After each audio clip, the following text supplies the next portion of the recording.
اعوذ باللہ من الشیطان الرجیم بسم اللہ الرحمن الرحیم الحمدللہ فاطر السماوات والارض وناشر فضائل محمد وآلہ فی الطول والعرض ثم الصلاة والسلام علی ذوی الانفس الزاکیات الطیبات الواہرات البینات النبی العربی القرشی ابی القاسم محمد وإطرته الطاهرين الهداة والعنة الله على أعدائهم من أول الوقت إلى آخر الدهور والساعات.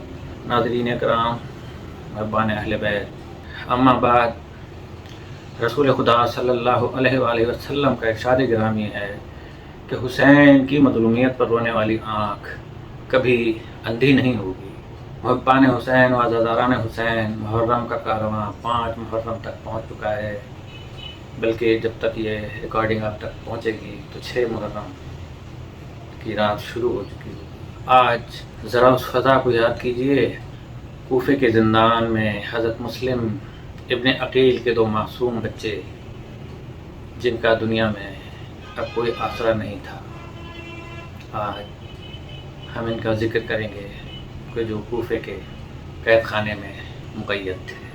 انس بن مالک کہتے ہیں کہ انہوں نے میکائیل سے، اور میکائیل نے اسرافیل سے پوچھا، اور انہوں نے لوح محفوظ سے، اور اس نے علم خدا سے یہی سوال کیا، تو جواب ملا کہ عرش کے 360 ستون ہیں، جن میں سے ہر ستون آسمانوں سے 60,000 گنا ہے، اور ہر ستون کے نیچے 60,000 شہر ہیں، اور ہر شہر میں 60,000 صحرا ہیں، اور ہر صحرا میں 60,000 عالم ہیں، اور ہر عالم اور کل جنوں اور آدمیوں سے 60,000 گنی مخلوق خدا آباد ہے، کہ ایک عالم کے رہنے والوں کو دوسرے کے عالم کی کچھ خبر نہیں.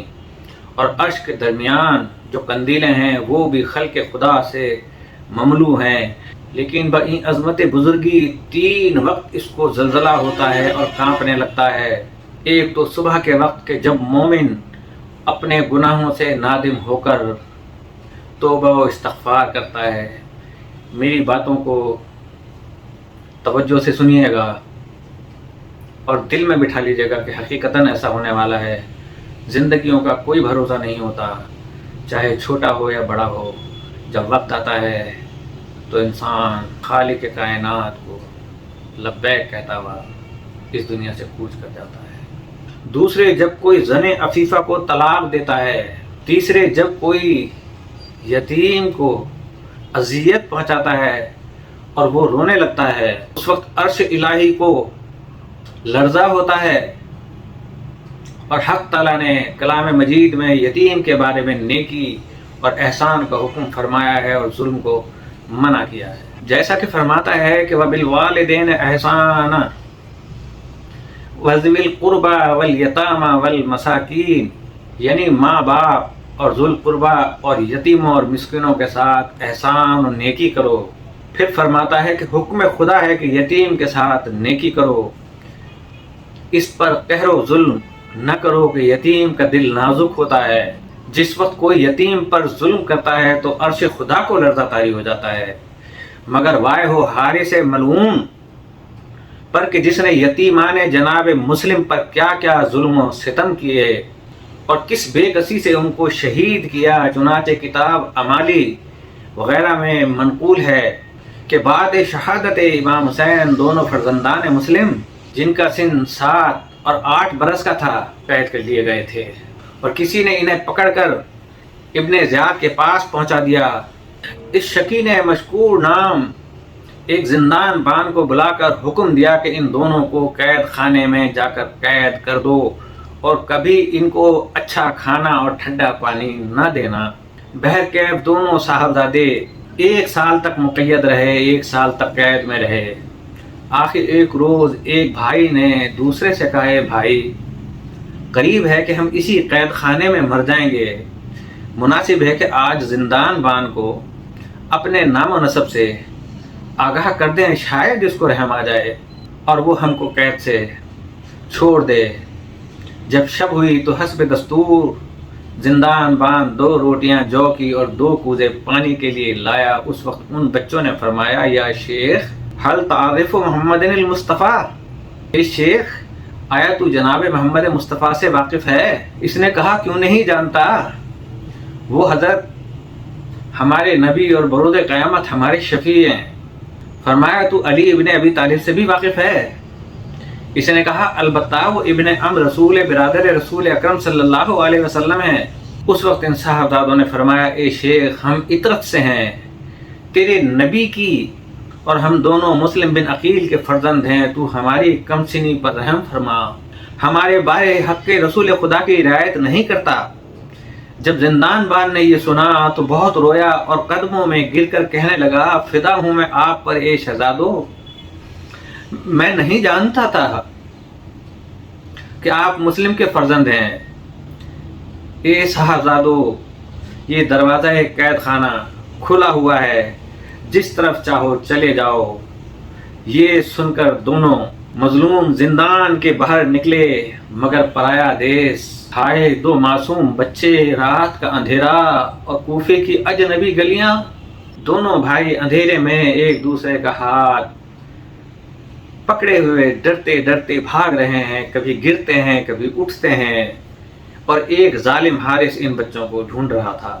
لوگ دشمن کہاں جاتے کیا کرتے اس اندھیری رات میں تمام شب حیران پھرتے رہے۔ جب صبح ہوئی تو کوفہ کے ایک باغ میں لوگوں کے خوف سے ایک درخت پر چڑھ گئے۔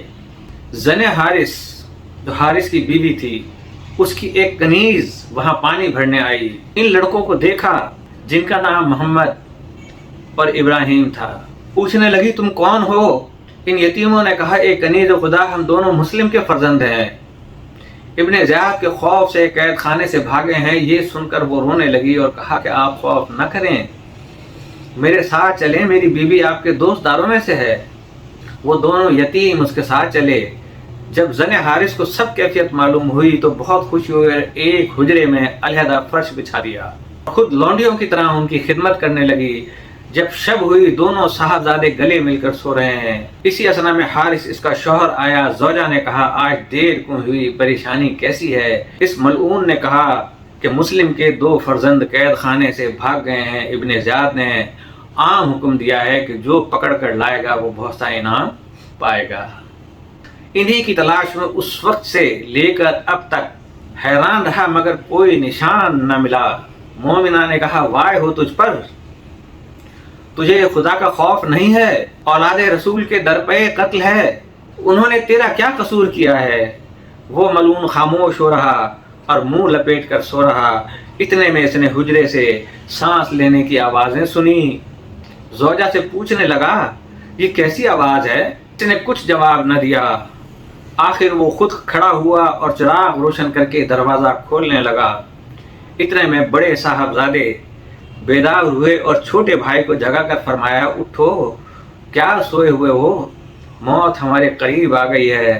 میں نے ابھی اپنے پدر بزرگوار کو خواب میں دیکھا ہے کہ رسول خدا اور علی و مرتضیٰ اور حسن مجتبیٰ کی خدمت میں حاضر ہیں، اور وہ ان حضرات سے فرماتے ہیں اے مسلم، تم کو کیوں کر گوارا ہوا کہ تم نے اپنے لڑکوں کو دشمنوں میں چھوڑ دیا ہے؟ ہمارے بابا نے عرض کی یہ دونوں فرزند ابھی میرے پاس ہی آتے ہیں۔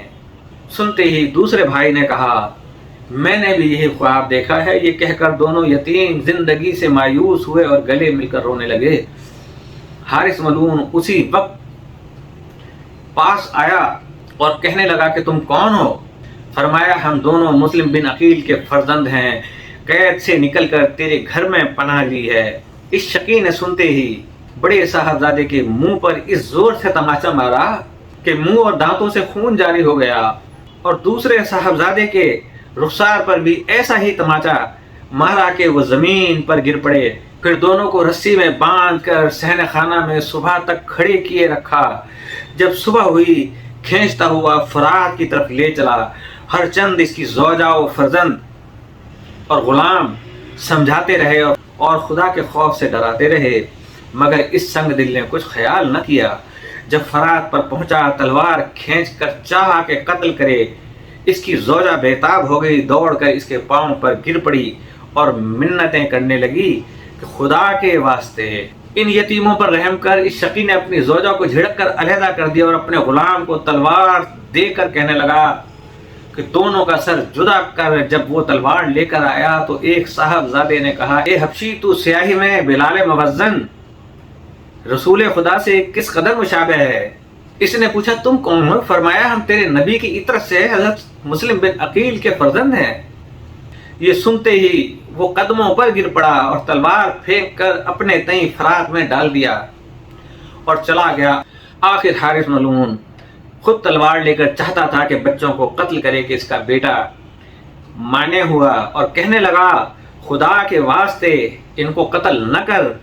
یہ سن کر وہ ملعون غضبناک ہوا اور ایک تلوار اپنے لڑکے کو ایسی لگائی کہ وہ شہید ہو گیا۔ اس وقت ان بچوں کے دل پر کیا صدمہ گزرا ہوگا کہ اب کوئی حمایت کرنے والا بھی باقی نہ رہا تھا۔ دونوں بچے ایک دوسرے سے لپٹ گئے اور رونے لگے۔ جب حارث نے چاہا کہ ان بے گناہوں کو قتل کرے تو ان یتیموں نے کہا کہ اے شیخ، ہمارے حال پر رحم کر ہمیں قتل نہ کر، بلکہ بازار میں لے جا کر فروخت کر دے اور اس کی قیمت سے نفع اٹھا۔ اس شقی نے کہا، میں تمہیں ضرور قتل کروں گا۔ یہ سن کر بچوں نے کہا، ہمیں زندہ ابن زیاد کے پاس لے چل، وہ جو چاہے کرے گا ہمارے بارے میں، جو حکم کرے گا۔ اس شقی نے یہ بھی منظور نہ کیا۔ اس وقت دونوں صاحبزادوں نے کہا، خیر، ہمیں مہلت دے کہ 2 رکعت نماز پڑھ لیں۔ اس نے مہلت دی۔ جب نماز سے فارغ ہوئے تو حارث ملعون نے بڑے صاحبزادے کے سر پر ایسی تلوار لگائی کہ سر تن سے جدا ہو گیا اور لاش زمین پر تڑپنے لگی۔ چھوٹے بھائی نے جو یہ کیفیت دیکھی تو دوڑ کر لاش سے لپٹ گیا اور خون میں لوٹتا تھا اور رو رو کے کہتا تھا، ہائے بھائی، افسوس ہے اس غربت و بے کسی پر۔ اسی اثنا میں حارث ملعون نے اس صاحبزادے کے سر پر بھی تلوار لگائی کہ اس کا سر بھی تن سے جدا کر دیا۔ ایک روایت میں وارد ہوا ہے کہ جب حارث نے بڑے بھائی کا سر جدا کر کے لاش ان کی فراق میں ڈال دی تو وہ لاش 1 سال تک پانی میں ٹھہری رہی۔ جب چھوٹے بھائی کی لاش پانی میں ڈالی تو اس وقت بڑے بھائی کی لاش پانی کو ہٹا کر چھوٹے کے قریب آئی اور دونوں لاشیں لپٹ کر دریا میں غرق ہو گئیں۔ اب ابن زیاد نے حارث سے سوال پوچھنا شروع کیا۔ حارث ملعون سروں کو لیے ہوئے ابن زیاد کے پاس آیا اور اس ملعون کے سامنے وہ سر رکھ دیے اور کہا کہ یہ طفلان مسلم کے سر حاضر ہیں۔ ان سروں کو دیکھ کر ابن زیاد کا بھی دل بھر آیا۔ حارث سے پوچھا، وائے ہو تجھ پر، تو نے ان کو کہاں پایا؟ کہا، میرے گھر میں ایک عورت نے مہمان کیا تھا۔ ابن زیاد نے کہا، تو نے حق کے مہمانداری کا بھی لحاظ نہ کیا؟ اس نے کہا، نہیں۔ ابن زیاد نے کہا، یہ تو بتا کہ جب تو نے قتل کا ارادہ کیا تھا تو اس وقت ان بچوں نے تجھ سے کیا کہا تھا؟ کہنے لگا، مجھ سے کہا تھا کہ مجھے بازار میں لے جا کر بیچ دو اور قتل نہ کرو۔ ابن زیاد نے کہا کہ پھر تو نے کیا جواب دیا؟ حارث نے کہا کہ میں نے کہا کہ ہرگز نہیں، بلکہ تم دونوں کو قتل کروں گا اور ابن زیاد سے انعام لوں گا۔ ابن زیاد نے کہا، پھر یتیموں نے کیا کہا؟ حارث نے کہا، مجھ سے کہا کہ تو ہمیں ابن زیاد کے پاس زندہ لے چل، وہ جو چاہے گا حکم کرے گا۔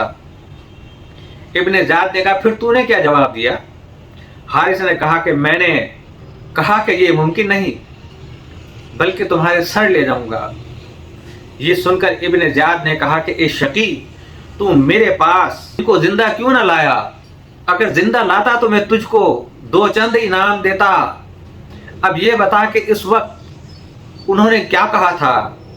کہنے لگا، یہ کہا تھا کہ ہمارے بارے میں رسول خدا کا لحاظ کر، مگر میں نے کہا کہ تم کو رسول خدا سے کچھ قرابت نہیں۔ ابن زیاد نے کہا کہ پھر انہوں نے کیا کہا؟ حارث نے جواب دیا، یہ فرمایا تھا کہ ہماری کمسنی پر رحم کر، مگر میں نے جواب دیا کہ میرے دل میں تمہارے لیے رحم پیدا نہیں ہوا ہے۔ ابن زیاد نے کہا، وائے ہو تجھ پر۔ پھر بچوں نے کیا کہا؟ حارث نے کہا کہ یہ فرمایا تھا کہ اگر تجھے ہمارا قتل ہی منظور ہے تو اتنی مہلت دے کہ ہم آخری نماز ادا کر لیں۔ میں نے جواب دیا کہ اگر تم کو یہ نماز نفع بخشتی ہے تو پڑھ لو۔ ان بچوں نے 2 رکعت نماز پڑھی۔ ابن زیاد نے کہا کہ بعد نماز ان بچوں نے کیا کہا؟ اس وقت نہایت حسرت و یاس سے آسمان کی طرف دیکھا اور درگاہ خدا میں عرض کی کہ اے احکم الحاکمین، تو گواہ ہے اور ہمارے قاتل کے درمیان حق کے ساتھ حکم کرنا۔ یہ سن کر ابن زیاد نے کہا بے شک احکم الحاکمین نے تیرے اور ان بچوں کے درمیان بحق کے حکم فرمایا ہے۔ یہ کہہ کر اپنے رفقا کی طرف مخاطب ہوا اور کہا کہ تم میں سے کون ایسا ہے جو اس کو قتل کرے؟ یہ سن کر ایک شخص اٹھ کھڑا ہوا اور کہنے لگا کہ میں اسے قتل کروں گا۔ ابن زیاد نے کہا کہ اس بے حیا کو لے جا اور جہاں اس نے ان یتیموں کو قتل کیا ہے وہیں اس کا سر تن سے جدا کر اور اس کا خون ان کے خون سے ملنے نہ دینا اور جلد سر اس کا لے کر آنا۔ غرض اس شخص نے ایسا ہی کیا۔ جب اس کا سر لے کر آیا تو وہ سر نجس نیزے پر نصب کیا گیا اور اس کو لڑکے تیر اور پتھر مارتے تھے اور کہتے تھے کہ یہ قاتل ہے ذریت رسول کا، انا للہ و انا الیہ راجعون، الا لعنۃ اللہ علی قوم الظالمین۔ بار الہ ہمیں جناب مسلم اور ان کے بچوں جیسی استقامت عطا فرما۔ بار الہ ہماری تمام شرعی حاجات کو پورا فرما۔ بار الہ بحق محمد و آل محمد اور بحق شہدائے کربلا ہمارے تمام گناہان کبیرہ و صغیرہ کو معاف فرما اور جن جن کے جو جو شرعی مسائل ہیں ان کو حل فرما، اور میرے اللہ حق کا فیصلہ فرمانا اور حق کو ادھر ادھر پھیر دینا جہاں علی پھر جائیں اور ہمیں اسی طرف پھیر دینا۔ اے میرے اللہ جو دنیا سے جا چکے ہیں مسلمین و مسلمات، مومنون و مومنات، ان کی مغفرت فرمانا اور ہمیں کوئی غم نہ دینا سوائے غم شبیر علیہ الصلوۃ والسلام کے۔ السلام علیکم ورحمۃ اللہ وبرکاتہ۔